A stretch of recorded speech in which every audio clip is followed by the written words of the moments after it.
it's obviously a pretty interesting, it's always an interesting time in the shipping markets. But with the dry bulk market as it is, we've just come off a record low in freight rates. But the markets are really only hovering around at OPEX levels. But with that, we've seen asset prices rising recently, and we see a lot of activity as people are looking at these what are historically cheap assets. And we see a lot of inspections every time a vessel comes up for sale. We see a lot of people inspecting, a lot of people obviously keen to take advantage of these low asset prices, despite the depressed charter market. But also, a lot of people are looking at it and seeing a market where a lot of cash is being burnt. You're not getting any return on investment at the moment, or very little. And so it's a very interesting point in the cycle. People, expect something to happen, but they're not sure what, and they're not sure when. So I guess a good place to start with the panel is, where in the cycle are we? Where on that cycle of fear versus greed that people talk about, where are we, and how quickly do we see things moving? So I guess maybe we'll start with Hamish. Where do you think we are on that cycle of fear versus greed, and where the market's going in the cycle? Well, if you're a professional investor who invested in dry bulk between 2012 and 2014, or you're a professional investor who has not invested but has seen what has happened to those professional investors who invested between 2012 and 2014, I think fear dominates. But I was on the boat of a very wise man last night. And do you know he was a wise man? It was a very big boat. I think he's much more motivated at this point in the cycle by greed. And, I think given the size of his boat and the size of the boats of the investors that I know, I think he might be right.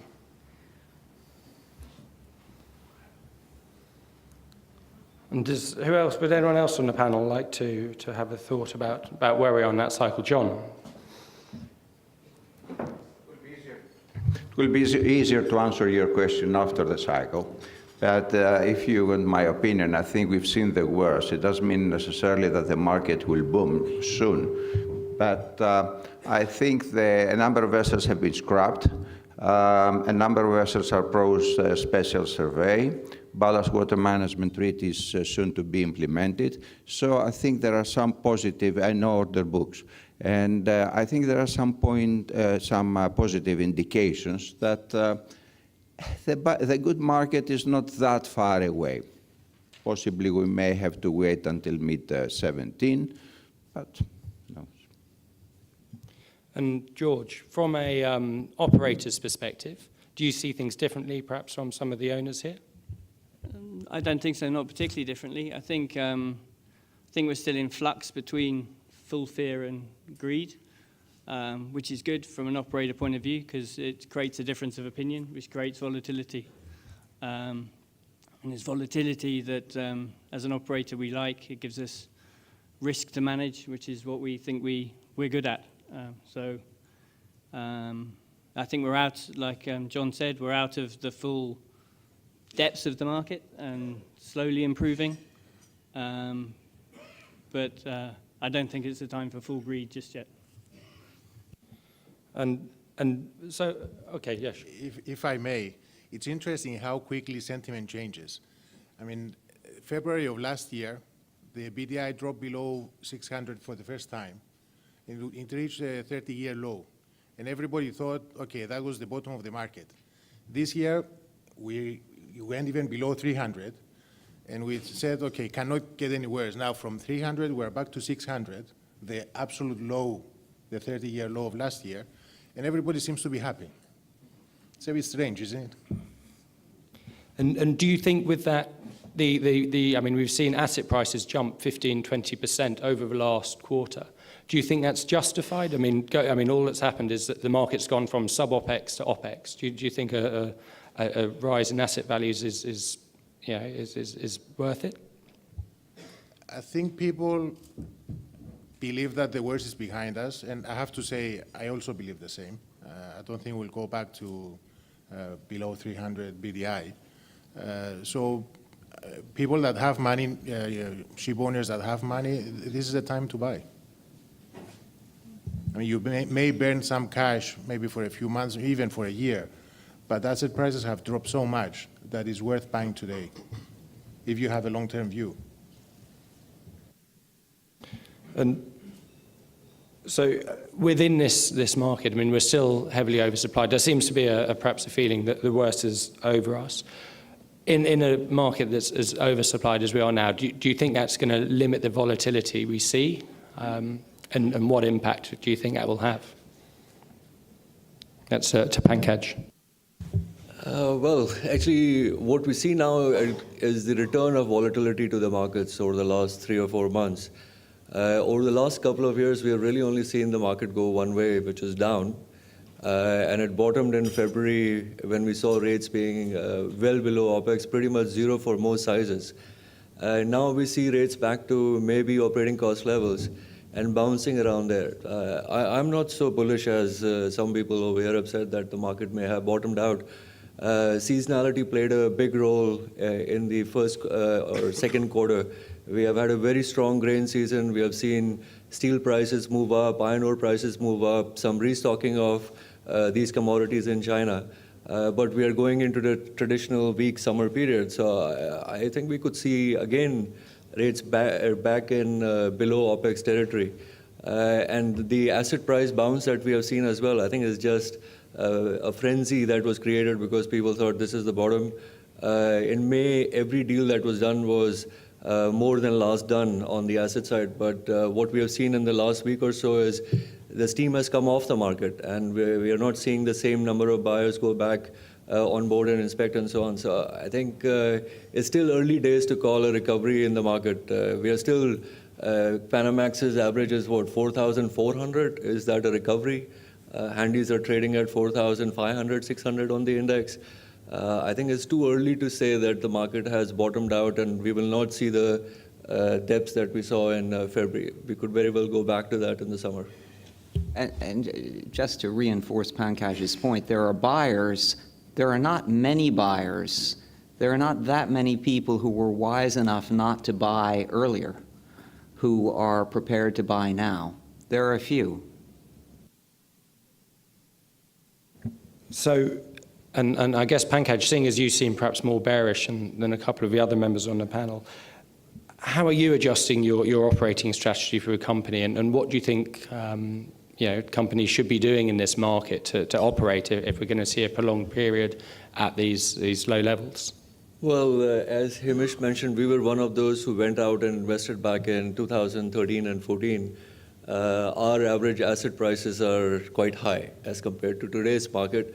When we went out and invested, we thought we were investing at the bottom third, and the market teaches you that you just don't know what the bottom is. The investors used to ask us, okay, what's the worst you think that you will see on handies? I said, well, we are in a depressed market. 8,000 is pretty bad. That's where it's going to be. They asked me, what is catastrophic? I said, well, 4,000. And that was seen last in one quarter back in 1986 or something. And we have obviously seen rates below that. So we have had to adjust our strategy quite drastically. We had ordered 12 new buildings in China. We canceled 10 of those. We were able to do that without any penalty or a very marginal penalty, and we got all our installments back. Now that obviously creates a long runway. I was discussing with someone yesterday, 3 years ago or 4 years ago, nobody in the shipping industry knew this word runway. Now it's on the lips of everybody. We need runway, and I guess that's what we've been trying to create. We canceled our capex. We have been cutting back our OPEX and G&A costs as well. So we've been able to cut our costs by about 10-15%. As I said, we've cut the capex. So now, as it stands, we have over $100 million of cash, and we can survive this market for a long time. But as an investor, how long can you put good money after bad money? The industry has been burning cash now for the last 5 years in dry bulk. At some stage, that train has to end. And where you see the downside of this is on the maintenance of the vessels. So, I mean, the vessels that I acquired 3 years ago, we could already see the effects of the poor maintenance over the previous 2 years. Then we have had 3 additional years of bad years, so I question what the maintenance standards on the ships are. Fortunately, we haven't had any accident as yet, but it's a ticking time bomb. Something's going to happen on a ship where, due to either the standards of the crew on board, where they're not competent, or because of maintenance on critical machinery, where you have a breakdown at the wrong point and then you have a major incident. Thank you. And maybe Stamatis, for you, how do you see companies surviving? I mean, what for you differentiates those that will still be standing in 3 years' time from perhaps those who won't be? Well, basically, we at Seanergy were a little bit luckier because our investment in the space came late last year. So we are about 40% lower than most of my colleagues here in respect of acquisitions.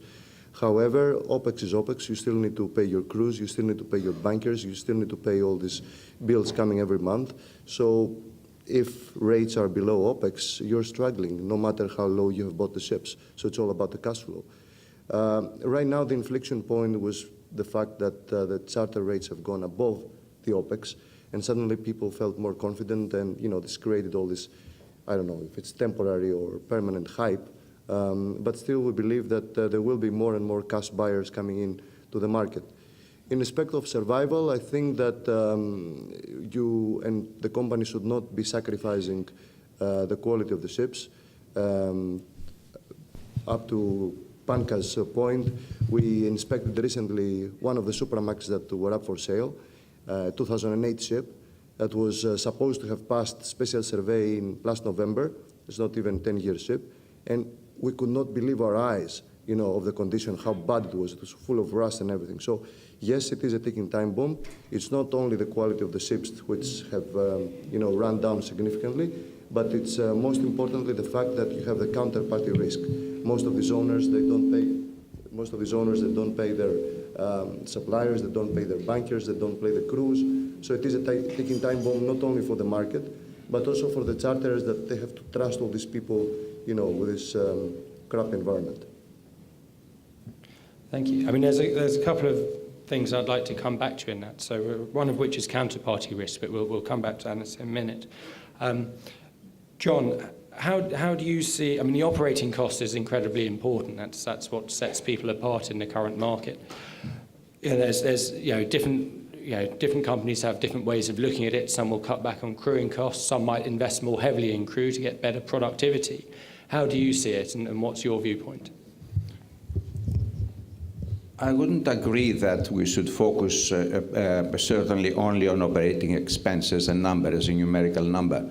I think that at the end of the day, what makes the difference is the productivity, the efficiency of the operation. And this is a combination of getting at good value for money and at the same good services from the people concerned. So that applies to the crew, that applies to the quality of stores, paints, etc. So I think it's a combination of the two that we should be looking at. And I was going to say, George, from an operator's perspective, is there anything that you're looking at that might be different from how owners are seeing the market? I mean, as an operator, what we're focusing on during the weak market is securing our cargo base. For us, that's the key to doing well in this market is building up the cargo book. So we're really focusing on serving the customers we have really well, offering them what they need, offering them the optionality they require, and just doing our best to service them as well as we can and trying to build that cargo book. We think it's a good time for people with cargo needs to maybe lock in some rates now. They are low. So that's really where our focus is. On the sort of owning shipping side, I agree. We have a very strong safety culture at Cargill, so we're very focused on making sure that owners that we deal with are properly maintaining the ships and keeping up the safety of the vessels that they operate. Now, recently we have done a lot of work with Cargill, so I take it that we're good operators. It's interesting to see how everybody is talking about OPEX, and the discussion has started about a year ago. Navios has been public since 2005, and I think since 5 or maybe 2006, we always had a slide in our presentation comparing our OPEX to the industry average, as reported by Drewry's with their annual report. And up to 2009-10, nobody ever asked us one single question about OPEX. And now everybody's focusing on OPEX. Of course, when times are tough, everybody tries to cut expenses. For us, it's always been part of our culture. You know, we have our chairman and CEO, Anangel Franco. She's a mechanical engineer. She spends a lot of time every day, good days or bad days, with the technical department. And it's not something that we have focused today. As I said, it's part of our culture, and it's always been part of our culture. So back on that side, I mean, yeah, operating costs. People, it's one of those things people focus on in a low market, I guess. Do you think there's any trade-offs in the longer run? And perhaps, you know, for the guys who are really pushing back on costs now, is there any trade-offs in the longer run that whereby by cutting costs now you might see an impact on value or quality at a later date? Hamish. Yeah. You know, I think, you know, we're one of the companies, every company is focused on operating costs. We've been cutting ours very significantly. And we've been focused on cutting in ways that can be sustainable. So, you know, negotiating better contracts with suppliers, using crew more efficiently.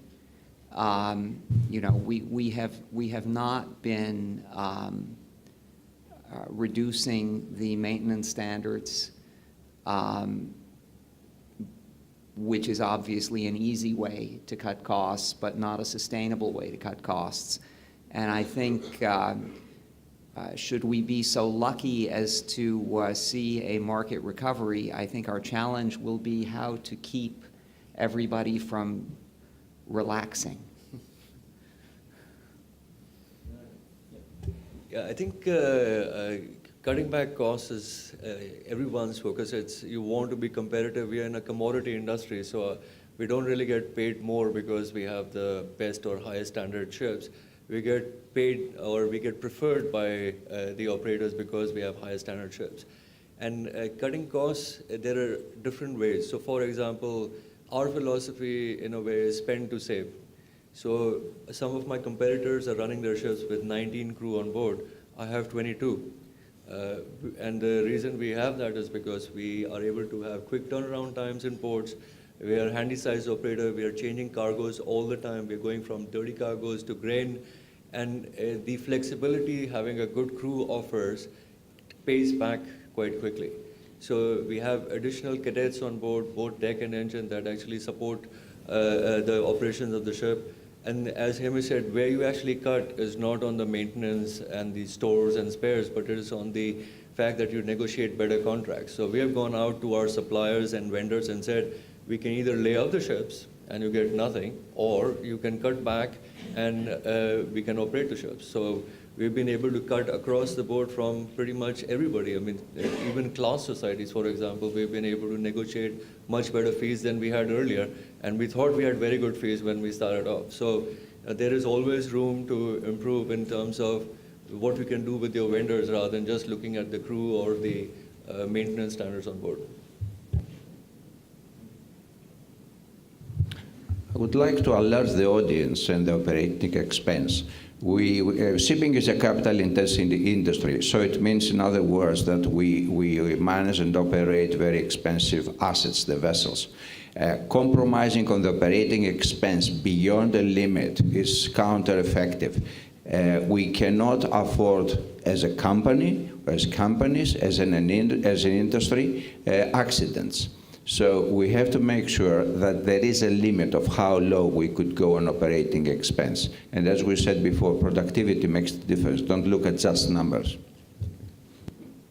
Although I would prefer that our competitors, no one at this table, But our other competitors maintain their ships in such a way that they really have to scrap them after third special survey.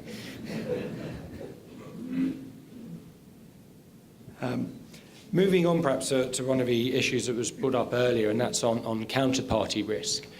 There's actually been, in the market for the last little while, despite it being at such depressed levels, it's actually been relatively quiet on the default and company failure rate. But what are the panel members doing to protect their companies from potential counterparty risk? George, at the end. It's always been a focus, sort of credit exposure and the credit we run. We have a team that analyzes and sets limits for any counterparty that we do business with, so it's always been a very strong focus for us, and will continue to be, if not more so. So we do our best not to run large exposures with companies that we deem not worthy of of the risk that they're running. I think another question now, though, is it's not just counterparty. On the owning side, we've had, we need to see what the banks will do. We've had ships arrested, and that obviously is something that's quite hard to mitigate for. So that's also something we're concerned about. Well, in my opinion, I think that even though the dry bulk space is a highly fragmented industry, you have thousands of owners and all that, the recent crisis has in fact created a two-tier market.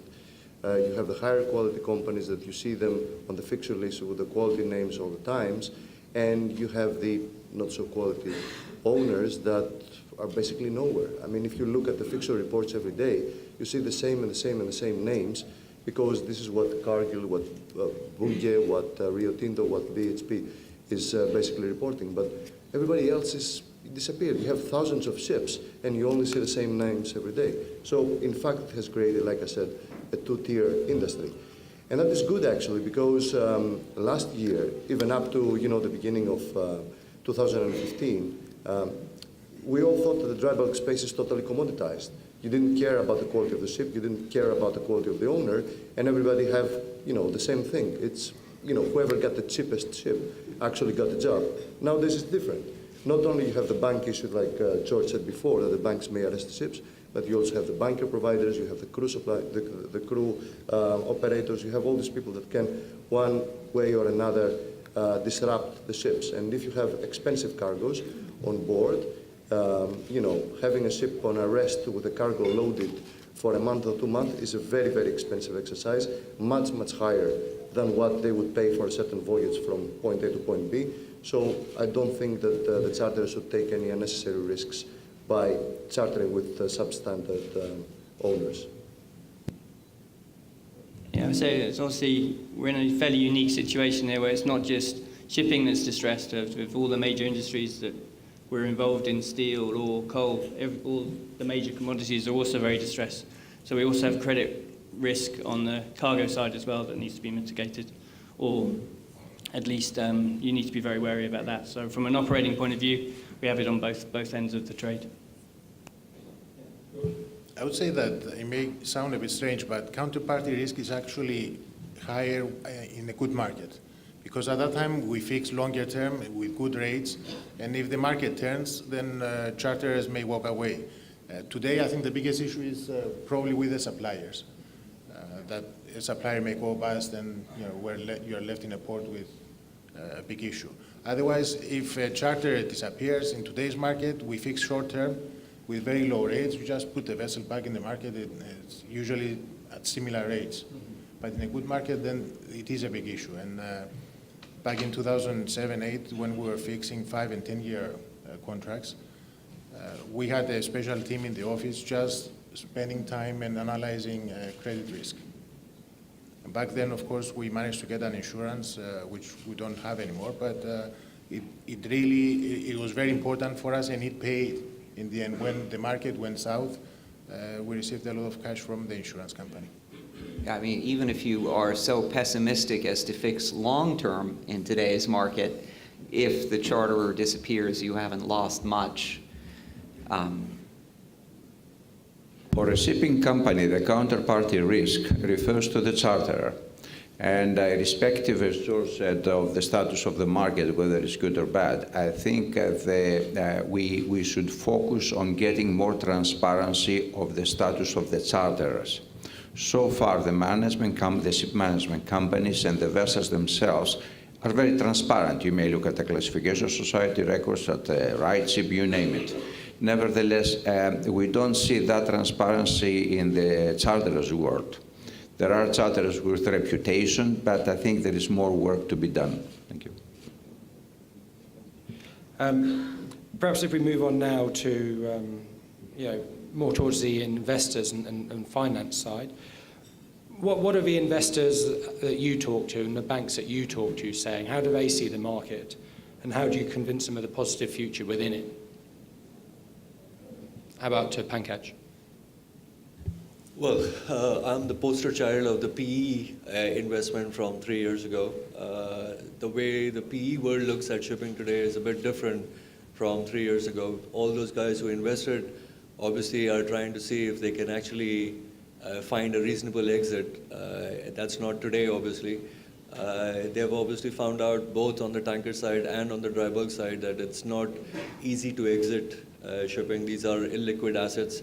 There is a second-hand market, of course, so you can sell, but it's, if they do that today, whether it's on the tanker side or the bulker side or on containers, it's at a loss.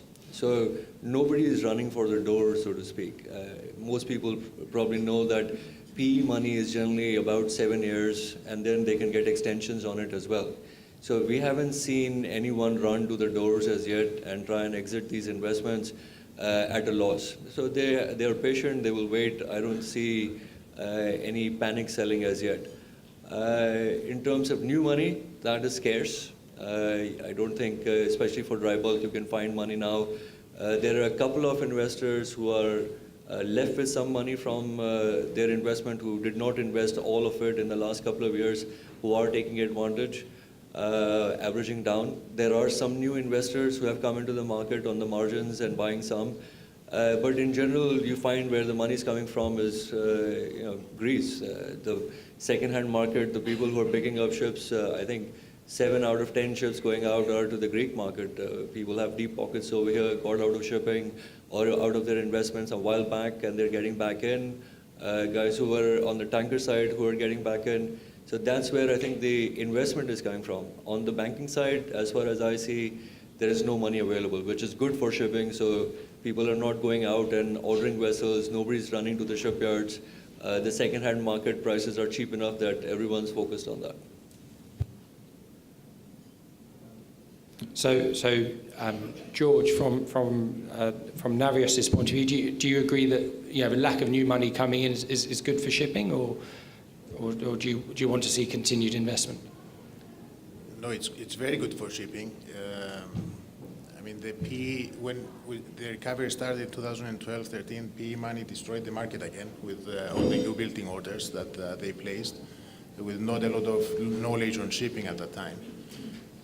So lack of fresh money, I think, is very good. And even if we go in the summer now and there's another dip in the market, that will also be good, because that will accelerate scrapping again, which is the only way to get out of this bad market.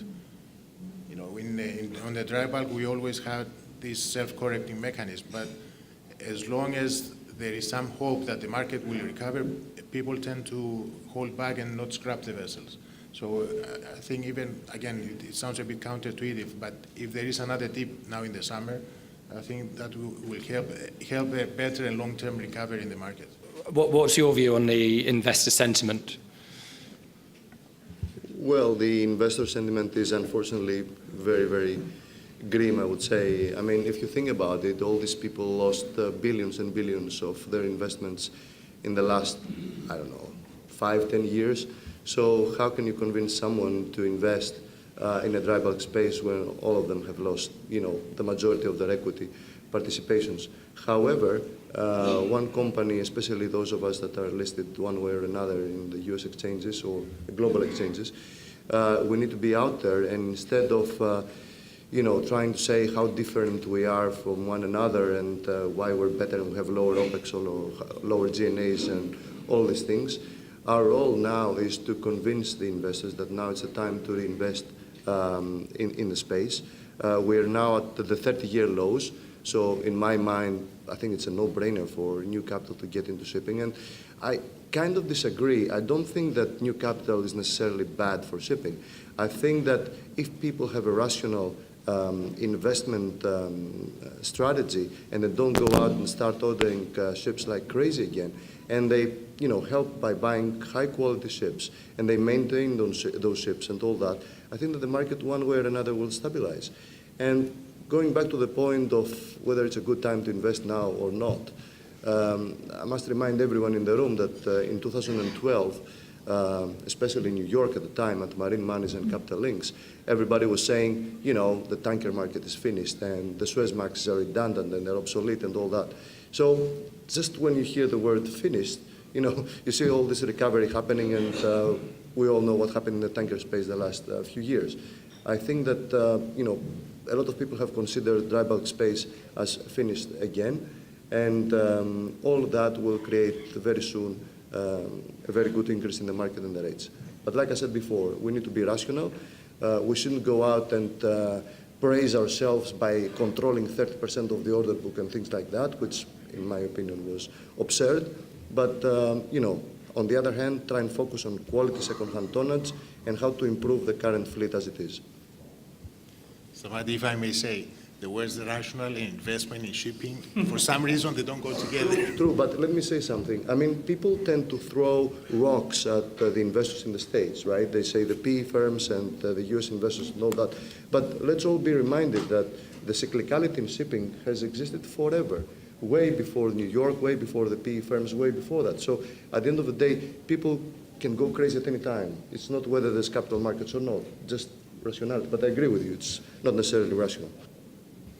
Yeah, and I hate to try to convince people to invest in shipping. I think it's more, if you're prepared to take the obvious risks, there's upside, and you know what it is as well as we do, but you need time.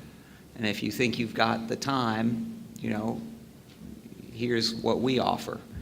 But, I think we've all been around long enough to know that no one can predict the dry bulk market. As ship owners, you're obviously, in a sense, paid to manage that shipping risk. That's what you're there to do. John, what do you think the payback time is now? For anyone putting money in now, how long before they start to see a return on that, do you think? It's difficult to predict when you get your money back, but nevertheless, I think overall it's a good market to make an investment, provided you have the liquidity to sustain it. And then by taking a prediction of the market, you simply come up with a capital cost, let's say some 2-3 years later, and see whether this is in line with your expectations. But I would like to make a comment about private money, if you want. Of course, it's an open market, it's a free market, everybody is allowed to come and invest. I think we have to differentiate between the very speculative money and the money which is which come with shipping knowledge and a long-term view. I think speculative money simply increases the volatility of the market. It's not good neither for us nor for the speculative investor. But I think at the end of the day, what makes the difference is the policy of the banks and not of the private money, because no matter how much money will come in, they still need bank financing. And this is where the banks have to decide what to do, whether they will support companies with shipping knowledge or simply speculative funds. On a slightly different track, do you think as an investor or as a ship owner, you're better off investing in a single asset class, say Capes or just Panamaxes or just Supramaxes, or do you think there's a better payoff by being diversified across the whole of the dry bulk market? And I say that as I see perhaps the Cape market moving separately from the smaller sectors as it becomes much more commoditized and focused on some of the big players. Hamish.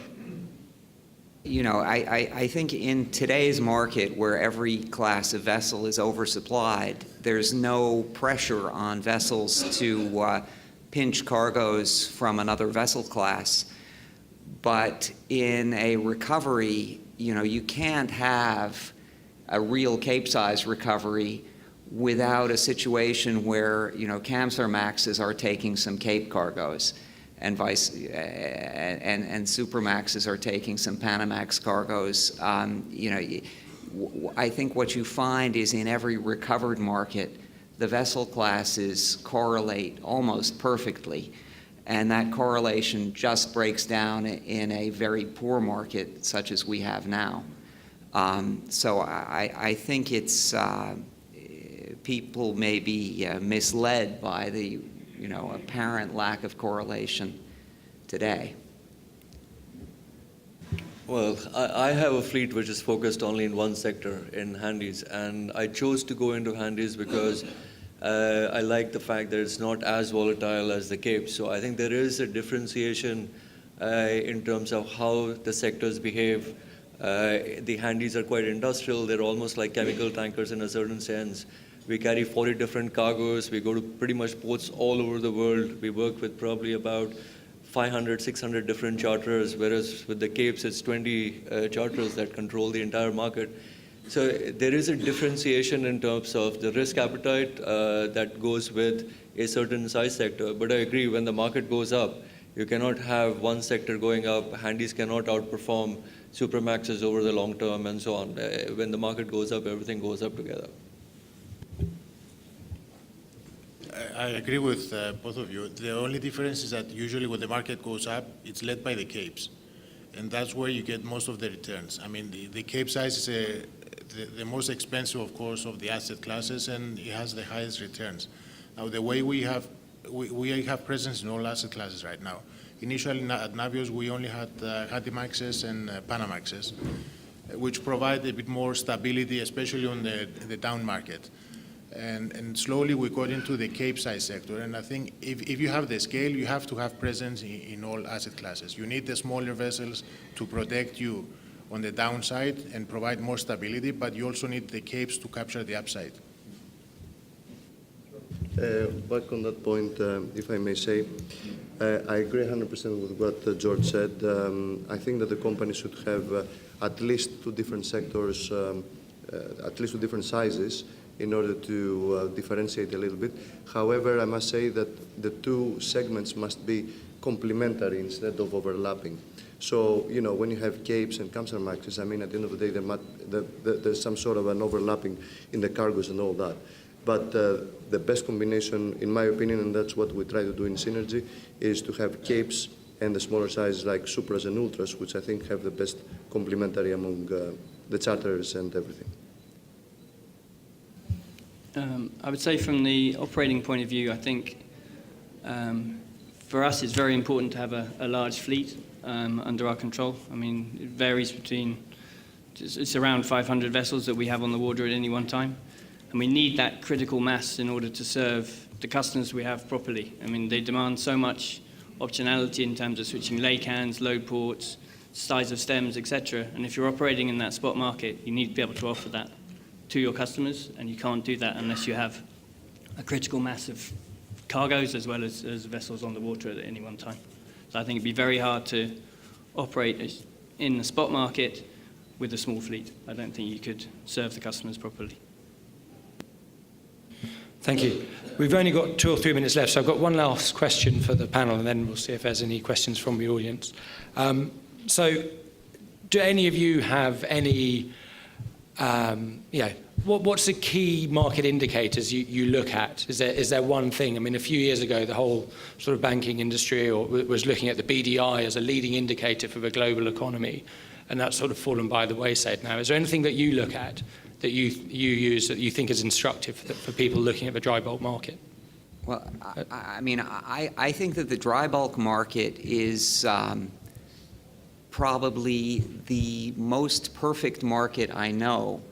And the thing about a perfect market is that there are no leading indicators. I don't know if this analogy will work for a European audience, but I like to think of the dry bulk market as being like Wile E. Coyote. And it's either strapped to a rocket or it's off the cliff and discovers that fact. And in either case, you discover you're strapped to a rocket or off the cliff before you can react. So you just have to be prepared for either alternative. As far as I'm concerned, it's all about three things. It's supply, supply, and supply. As we all know, demand has been ever growing in shipping forever, with the exception of a couple of quarters here and there, but it's all about the supply. All the crises in shipping have all been supply-driven, and all the booms have always been because there was a tightening in the supply. So in my opinion, it's all about the supply. We need to see more scrapping. We need to see more, quality operators prevailing over others. And, at the end of the day, the demand is there. And we see that every day. There's tons of cargoes out there for someone to, transport. But supply is still there. It's still an issue, but it's, we all expect it's going to go away. So what's the leading indicator? First of all, it's the shipyards. As you know, there's zero order book right now in the dry bulk space, zero. From 2017 and 18 onwards, it's basically only the VLOCs. We haven't seen anything else. So when you come to a point where people don't order ships anymore, I think you're right on the brink of the recovery. Okay, I think I used to be an analyst at SSY going way back. For me, it's the other way around. It's demand. It's all about the demand. Supply only follows the cycle in the later stage when the demand has worked itself off, and things are changing on the demand side. And I think the most critical thing to watch on dry bulk is China. And there are various factors that we watch on China, things like the steel prices, steel consumption, real estate prices, and what the government is doing in general. I mean, the downturn in dry bulk last year was basically caused by coal. Iron ore still grew at about 6%. It's really coal which has brought the entire market down, of course, along with an oversupplied market. And demand going forward will be driven by the major bulks again, and China is a big, big, big part of that.